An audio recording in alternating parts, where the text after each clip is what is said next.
Es un gusto saludarlos en un nuevo episodio de Consultorio Jurídico, en donde cada martes un docente de la Facultad de Derecho de la Universidad Libre estará con nosotros para asesorarnos sobre diferentes temas legales. Recuerden suscribirse al canal de YouTube del Tiempo para ver este y otros contenidos. En esta oportunidad nos acompañan el doctor Fernando Vadillo, abogado especialista en temas de familia, en Derecho de Familia, y Héctor Arévalo, magíster en Derecho. Ellos serán quienes lideren la conversación el día de hoy acerca de la unión marital de hecho versus el matrimonio. A los dos, bienvenidos. Muchas gracias, Anita. A ustedes por la invitación. Gracias, Diana. Muy gentil por la invitación y aquí estamos a sus enteras órdenes. Muchas gracias. Bueno, empecemos hablando acerca de la unión marital de hecho, como se conoce en términos un poco más coloquiales, la unión libre. Contémosle a la gente en qué consiste y cuáles serían esas diferencias legales versus el matrimonio. A ver, Diana, un saludo cordial a todas las personas que nos escuchan, que nos ven. La familia se constituye de diferentes maneras. En términos de la constitución política de nuestro país, no solamente por vínculos jurídicos, como sería el matrimonio, sino vínculos naturales. La familia es la célula, la institución básica de la sociedad. En términos de la Ley 54 de 1990, la unión marital, de hecho, es la convivencia permanente entre parejas del mismo o diferente sexo, que no estén casados entre sí, sin importar el tiempo, que tengan un proyecto de vida personal, patrimonial. ¿Qué diferencias existen entre la unión marital y la sociedad patrimonial? Básicamente en la forma como se constituye el matrimonio a través de un vínculo solemne, que es el contrato, la unión marital hecho a través de esa decisión libre y voluntaria de convivir dos personas. Igualmente hay una diferencia en la forma como se disuelve, que pues el matrimonio se disolverá a través de la muerte, como la unión marital hecho, y cuando se disuelve el vínculo en la unión, cuando desaparezca esa convivencia. Y cuanto a las semejanzas, básicamente hoy, a partir de las leyes, de la Constitución y de las leyes y la jurisprudencia de nuestras altas cortes, la unión marital de hecho y el matrimonio tiene un régimen básicamente común en cuanto a los derechos, deberes y obligaciones, con unos matices que la diferencian en cuanto al tiempo que se requiere, por ejemplo, para que surja la sociedad patrimonial, que yo pienso que durante el diálogo que tendremos con mi colega, a quien saludo, mi amigo Héctor, pues lo podemos ir abordando. Gracias. Doctor Fernando, muchas gracias por su saludo, a Dianita, al periódico El Tiempo, al Consultorio Jurídico de la Universidad Libre. Un saludo a todos quienes nos están viendo, nos están escuchando por los diferentes canales sociales. Sí, básicamente para complementar un tanto lo que señala el doctor Fernando Vadillo, pues hay una diferencia y hay unas similitudes. Básicamente la unión marital de hecho, que luego da paso a esa sociedad patrimonial que nos va a hablar el experto en ese punto, es el doctor Fernando, pues también tiene esa contraparte y es la existencia del matrimonio. Ese matrimonio que se puede llevar a cabo por vínculo civil o por vínculo eclesiástico. Algunas religiones, como la religión católica, tienen pues unos convenios con el Estado a través de tratados internacionales como lo es el concordato, y allí surge el matrimonio con dos clases de efectos. Hoy nos convoca a hablar de la segunda parte, son los efectos patrimoniales del matrimonio, aunque este también tiene unos efectos personales, ¿no? El socorro, la ayuda mutua, el deber de fidelidad, la cohabitación, es decir, las relaciones sexuales entre cónyuges, vivir bajo el mismo techo, que es la unidad de domicilio. Pero hoy nos convoca, doctor Fernando y Diana, a hablar de los efectos patrimoniales, en este caso, la sociedad conyugal. Muchas gracias. Bien, eso nos da paso para preguntarle, doctor, a los dos preguntarles, ¿cuánto tiempo deben convivir dos personas para que se configure la unión marital de hecho? Bueno, a ver, Dianita, ese es uno de los grandes problemas que se tiene en el conocimiento popular acerca del tiempo que se requiere para que exista la unión marital de hecho. Y la verdad es que la ley en ningún momento estableció un término determinado, sino que la expresión de la permanencia exige que haya un proyecto de vida, que no sea algo ocasional, algo que se hizo por un fin de semana, por un momento. Es ese proyecto de vida entre dos personas de conformar la familia. Lo que habla la ley es de 2 años, entre otras cosas, especialmente la ley 54 de 1990, es para que de la unión surja la sociedad patrimonial. Esto quiere decir que la sociedad no necesaria y automáticamente surge de una unión marital de hecho. Puede existir solamente la unión sin sociedad o puede existir la unión aunque la sociedad se haya disuelto y liquidado. Pero yo creo que más adelante sobre eso volvemos a hablar sobre ello. ¿Qué debería saber la gente sobre la unión marital de hecho respecto a los bienes que se adquieran durante esta unión? Bueno, con Héctor me Sí, sí, Me te escuchamos, correspondió a mí Fernando. hablar de los lugares, yo sigo con ello. Pues muchas cosas, lo acaba de mencionar. Es posible que vivan ustedes dos personas 20 años, 30 años y nunca alcancen a tener una sociedad patrimonial, aunque tengan unión marital de hecho. Yo quiero que la gente entienda que una de las cosas que se preocupa mucho a las personas es indagar acerca si el compañero o compañera permanente está casado. O sea, el hecho de que esté casado con otra persona distinta al compañero no impide que sirva la unión.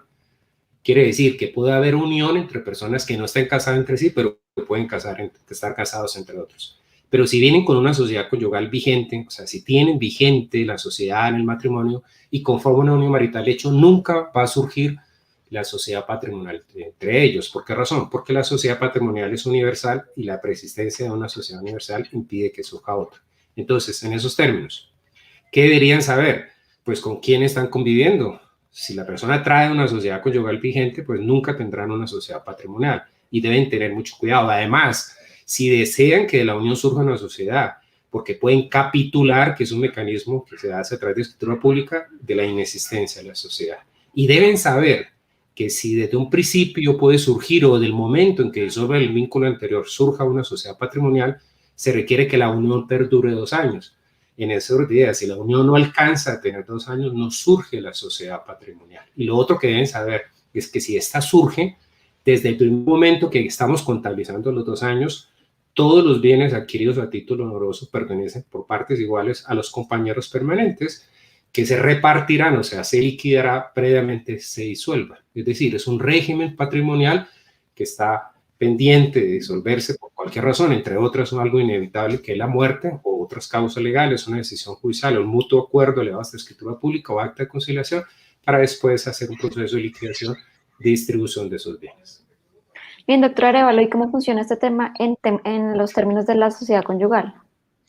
Sí, precisamente sobre esas diferenciaciones y esas similitudes que hablábamos al comienzo, ya el doctor Fernando decía algo muy importante que no lo quiero dejar pasar sin darle algo más de relevancia.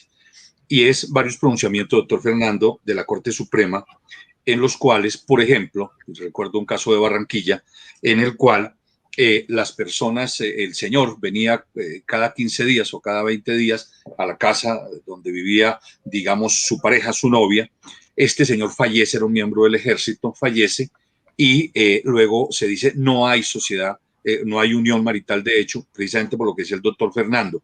Nunca la señora logró probar que entre ellos había un proyecto de vida en común. Simplemente el señor, cuando le daban el permiso en el ejército, pues llegaba donde estaba, llamémoslo así, su novia. Y allí fueron pasando los meses, bajo esta circunstancia, pero nunca se estableció una unión marital de hecho, que es la que, como muy bien decía el doctor Fernando, pues basta un día, basta una semana, basta un mes, porque ahí lo importante es lo volitivo, el interés, el querer de las personas de conformar esa unión marital de hecho. Y al cabo de los 2 años, eventualmente puede surgir la sociedad patrimonial. En el caso distinto que nos pregunta la señora periodista Dianita, se precede de un matrimonio. Artículo 113 del Código Civil, ahí nos señala pues, que es un vínculo celebrado entre un hombre y una mujer para procrear, obviamente para tener un propósito de vida, un norte de vida, y de allí surgen, decíamos, 2 clases de efectos. Desde lo patrimonial surge la sociedad conyugal. Note usted que no necesita de los 2 años que nos hablaba el doctor Fernando. Simplemente que el matrimonio nazca válidamente a la vida jurídica y al otro día ya hay sociedad conyugal. Lo que empiecen a adquirir de deudas y de bienes, genéricamente el patrimonio bruto, pues es sociedad conyugal. Y también pasa lo mismo que en la unión marital. En algún momento se dará la disolución por causa de muerte o por acto entre vivos. Si usted contrajo matrimonio por el vínculo civil, entiéndase, contrajo matrimonio ante un notario, contrajo matrimonio ante un juez civil municipal o un juez de pequeñas causas, procede el divorcio. Si su matrimonio fue religioso, culturalmente en Colombia la mayoría de los matrimonios son religiosos por el vínculo católico, entonces allí cuando vaya a terminarse por acto entre vivos es la cesación de efectos del matrimonio religioso. Y ya para concluir esta parte, Dianita, doctor Fernando, si su señoría quiere ampliarlo, hay que romper varios mitos.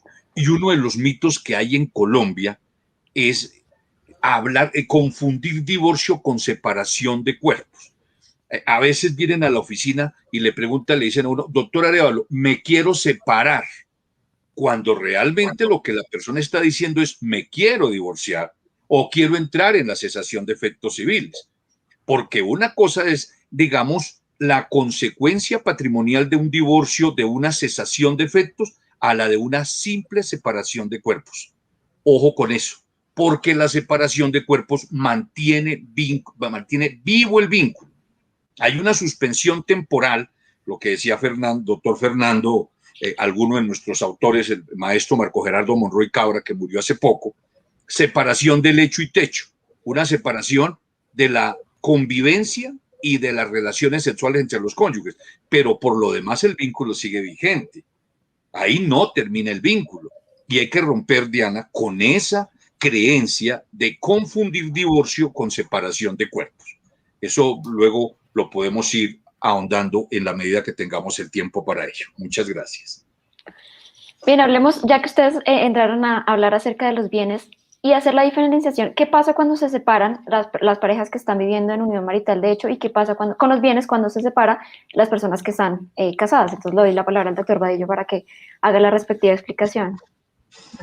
Bueno, la pregunta es muy amplia, ¿no? Pero bueno, vamos a reducirla a un espacio determinado. Y es que, a diferencia del matrimonio, la unión marital, generalmente tenemos la costumbre de conformar la familia a través de la unión marital, la convivencia permanente y singular, pero para que se pruebe su existencia y para que tenga ciertos efectos legales, no todos, debe ser constituida o declarada de las formas que la ley establece, a través de una sentencia judicial, a través del acuerdo que se eleva a escritura pública o ante un conciliador en el acta de conciliación. Entonces es posible que la unión exista, pero nunca se haya declarado y se termine y las personas no se acuden al proceso judicial. Cuando una persona se casa, pues para hablar de esposos tiene que estar vigente o haberse celebrado el vínculo, pero puede existir una unión marital hecho sin que nunca se haya declarado. Entonces lo que debe hacerse es, a partir del momento que se separen, que ese proyecto de vida termine, demandar, si no llegan a un acuerdo para declararlo por los medios que mencioné anteriormente, la existencia de la unión y si es el caso la sociedad y su disolución o liquidación.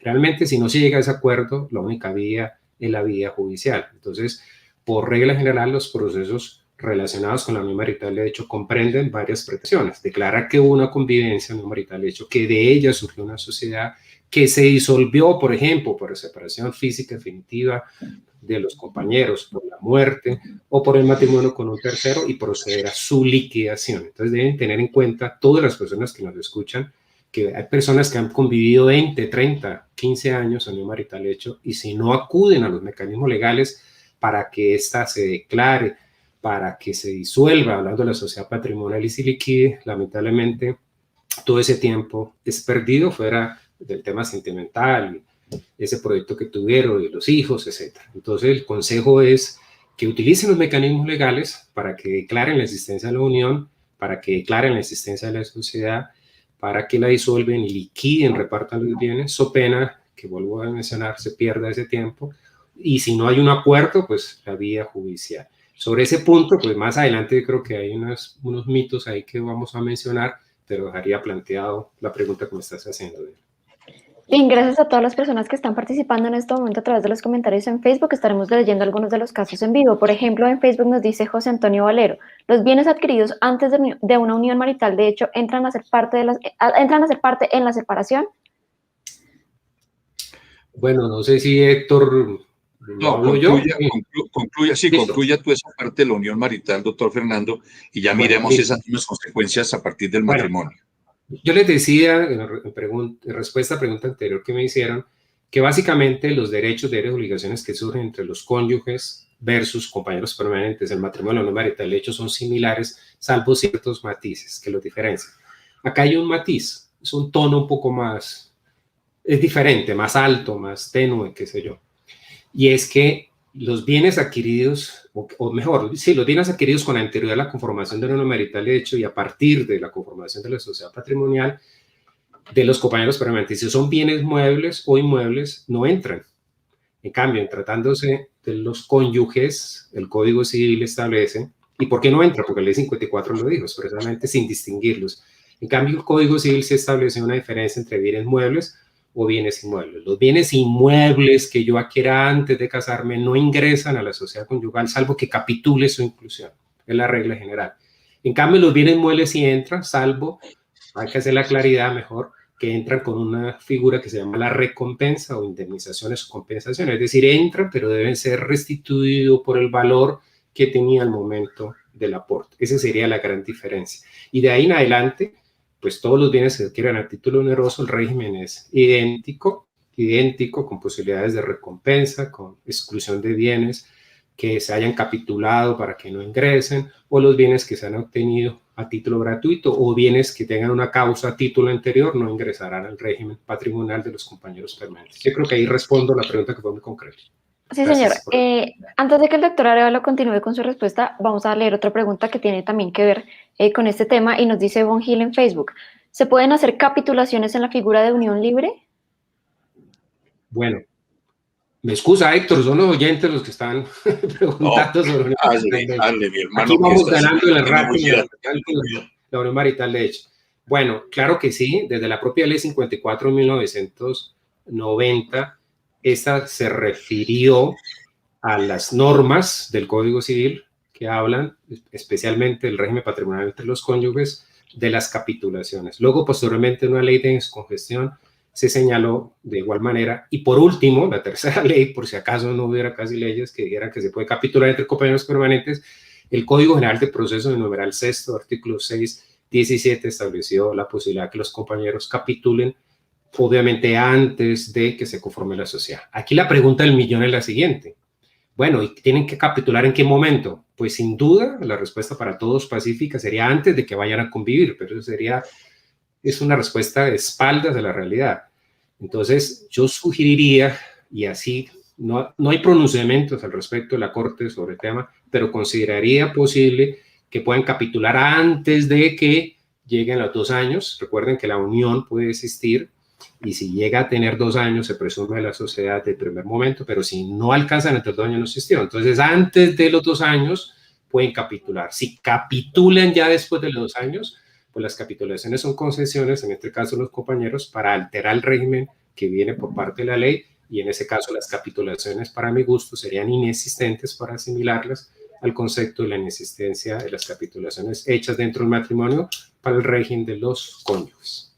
Ahí respondería. Fue muy técnica, pero la pregunta también fue muy precisa respecto a esa institución de las capitulaciones. Bien, doctor Arevalo, entonces vamos con qué pasa con los bienes tras la separación en una sociedad conyugal o en un matrimonio. Sí, no, y complementando, digamos, mirando, doctor Fernando, las preguntas que están haciendo en el tema de la unión marital de hecho, pues es precisamente por una realidad social. ¿Cuál es esa realidad social? Si bien es cierto, el matrimonio sigue y las personas se siguen casando, y uno ve los fines de semana que la gente se sigue casando, son más los que se van hoy por hoy en la unión marital de hecho. Realmente, esa es una realidad de apuño. Ese concepto religioso anterior, el tema del pecado, el tema del rechazo social, pues eso ya no aplica y hoy ya no le afecta psicológicamente a nadie. Entonces las personas que quieren irse a vivir se van a vivir tranquilamente.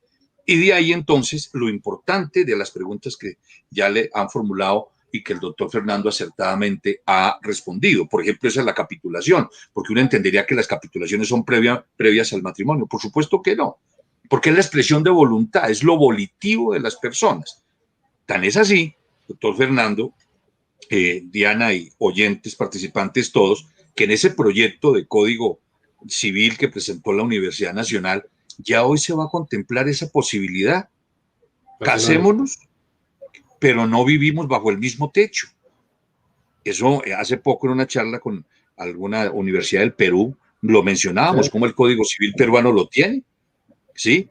Casémonos, tenemos todos los efectos de un matrimonio y sin embargo no tenemos por qué vivir bajo el mismo techo. Ese ya es una circunstancia que hay que discutir, obviamente en otro espacio académico, pero podrá ser. Bueno, en cuanto a los efectos patrimoniales del matrimonio, pues decíamos hace un momento, ellos no requieren de los 2 años a que se menciona el doctor Fernando, ¿no? Al otro día, se casan el domingo y los bienes que adquieran el lunes por la mañana ya hacen parte de la sociedad conyugal, salvo obviamente el tema de capitulaciones, porque ahí simplemente a título de precisión, capitular no es que el matrimonio nazca sin sociedad conyugal. Capitular es señalar qué bienes están dispuestos las partes a ingresar y qué bienes no quieren que ingrese a esa sociedad conyugal, que cada vez que digamos sociedad conyugal es lo patrimonial. Entonces ahí hay que mirar, Diana, ya dos fenómenos distintos: la disolución de la sociedad conyugal y la liquidación de la sociedad conyugal. Cuando quede en firme la sentencia de divorcio, cuando quede en firme la sentencia de cesación de efectos civiles del vínculo religioso, ahí, dentro de lo que el juez resuelve en la sentencia, está la de declarar disuelta la sociedad conyugal, y disuelta no es que ya culminó el asunto. Disuelto es lo que precede a la liquidación propiamente dicha de esa sociedad conyugal. Porque en ocasiones conocemos los eventos, doctor Fernando, de que las personas se, divorcian, cesan los efectos del matrimonio, cada quien coge su camino, pero no han liquidado la sociedad conyugal. Y uno de los puntos precisamente que genera esa incertidumbre o esa falsa certeza en el común de las personas es, como la sentencia dijo que se había disuelto la sociedad conyugal, entonces ya los bienes suyos son suyos y los míos son suyos y sus deudas son sus deudas y las mías son las mías. No.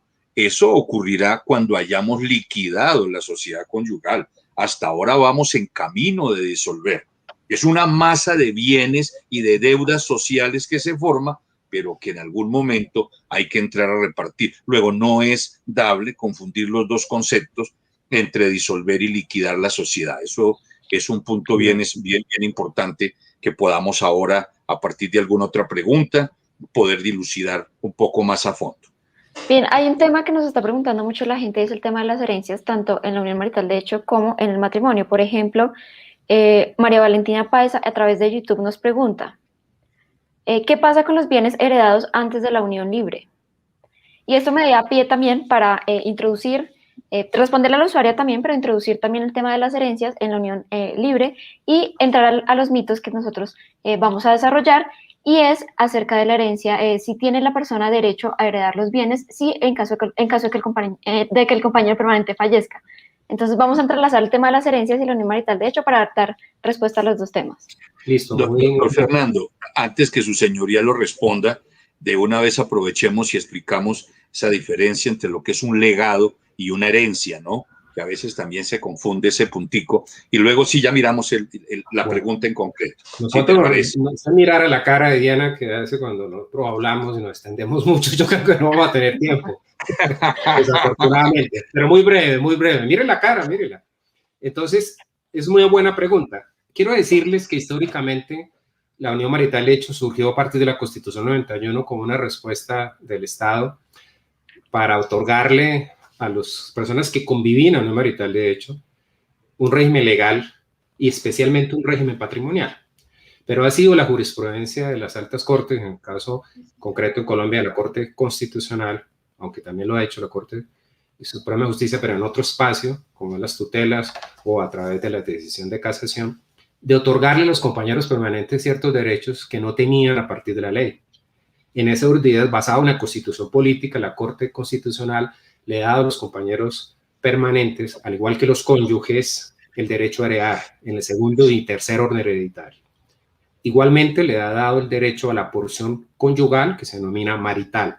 Esto a través de sentencias como son la C-283 de 2011 y C-238 de 2011, fuera del régimen de gananciales. Es un tema interesantísimo, suficiente para hablar mucho tiempo, pero no lo hay, y que lamentablemente la gente no lo maneja muy bien. Y me refiero no solamente al común de las personas, sino lamentablemente a abogados, conciliadores, notarios y lamentablemente abogados. Pero quiero decir lo siguiente, es decir, si hay una sociedad patrimonial, pues cuando se disuelva, como cualquier sociedad que tengamos, repartimos utilidades y pérdidas, pero fuera de eso, el proyecto de vida que tenga una persona que fallece con otra que fue su compañero o compañera, le permite al supérstite, al vivo, heredarle en las sucesiones intestadas. Y también, si no tienen gananciales o decide abandonar los bienes propios, recibir una porción conyugal. Son términos muy técnicos, pero en conclusión, tienen los mismos derechos que los cónyuges, los compañeros permanentes, en cuanto a que por la muerte liquide la sociedad conyugal y reciba sus gananciales independientemente de la vocación hereditaria en el segundo o tercero. Doy un ejemplo pequeñitico. Un señor y una señora viene unión marital y se muere el señor. En la sucesión del señor vamos a liquidar la sociedad conyugal. El único bien es social, se reparte por partes iguales, pero el señor no dejó testamento, no dejó hijos, no dejó ascendientes, no dejó hermanos. La otra mitad que le corresponde a él en la liquidación le va a corresponder al compañero por vocación hereditaria en el tercero hereditario. Eso es igual a los cónyuges. Dejo ahí porque sé que el tiempo es oro acá. Muchas gracias por la pregunta. Bien, doctor, para mito o realidad, si mi compañero permanente fallece, tengo derecho a heredar sus bienes.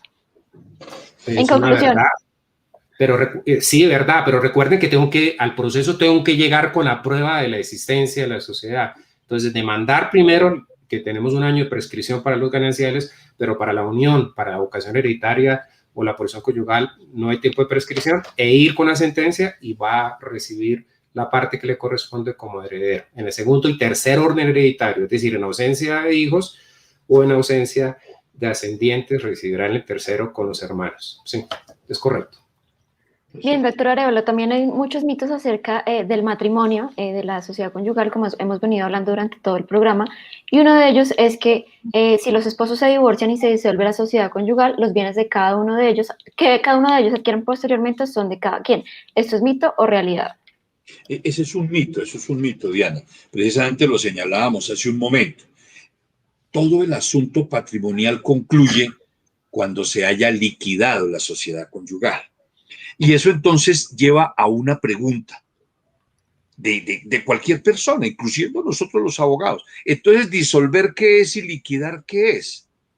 Sobre eso los invito, cuando tengan ustedes un tiempo, a leer con algún detenimiento la sentencia C-700 del año 2003 de la Corte Constitucional.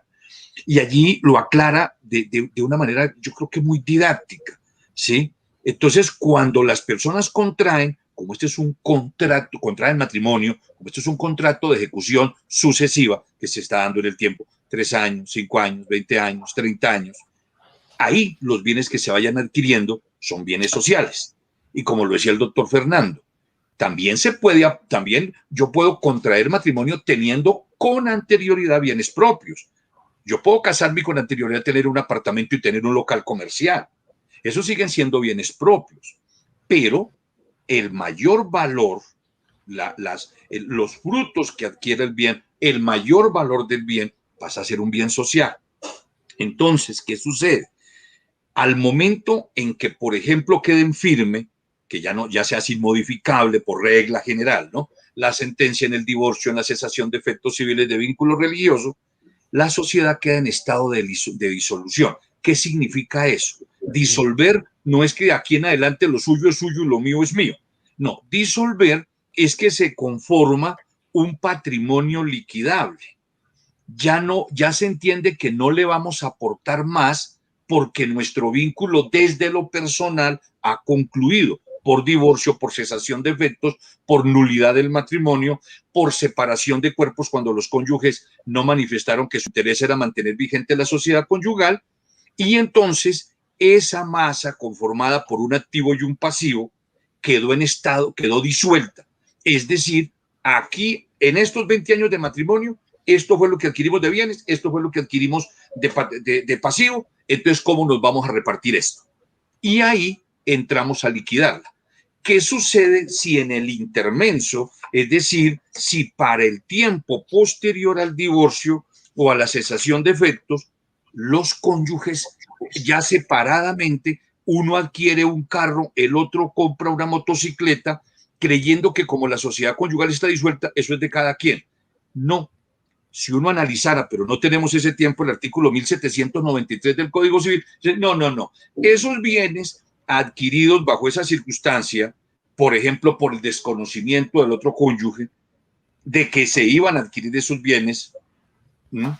entonces hacen parte de la sociedad conyugal, siguen haciendo parte. De ahí lo importante que es liquidarla, porque cuando se liquide, ahora sí, lo suyo es suyo, lo mío es mío, y si te conocí, no me acuerdo.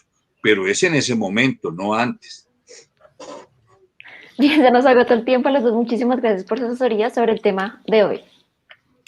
Bueno, gracias a usted nuevamente por la invitación a Canal El Tiempo, a la Universidad Libre, a todas las personas que nos escuchan, nos vean en este momento con posterioridad, y a mi colega. Hay varios puntos ahí a discutir, pero lo hablamos después personalmente. Claro que sí. Bueno, Dianita, muchas gracias por la invitación al periódico El Tiempo, al consultorio jurídico de la Universidad Libre. Muchas gracias por esta invitación. Ustedes, como siempre, muy amables. Muchas gracias. A quienes todavía nos siguen en esta transmisión, les recuerdo que ustedes pueden consultar otros temas legales ingresando al tiempo.com en la sección Justicia y Servicios. Allí encontrarán un formulario donde pueden dejarnos también su pregunta. Recuerden también suscribirse al canal de YouTube del Tiempo y a las redes sociales para ver este y otros contenidos. Nos vemos el próximo martes en un nuevo episodio de Consultorio Jurídico. Feliz tarde para todos. En la era de las noticias falsas, infórmate con una fuente veraz. Con solo suscribirte a nuestro canal en YouTube, recibirás actualización de nuevas noticias, cubrimientos en vivo y mucho más contenido. Somos El Tiempo en YouTube. Suscríbete ahora.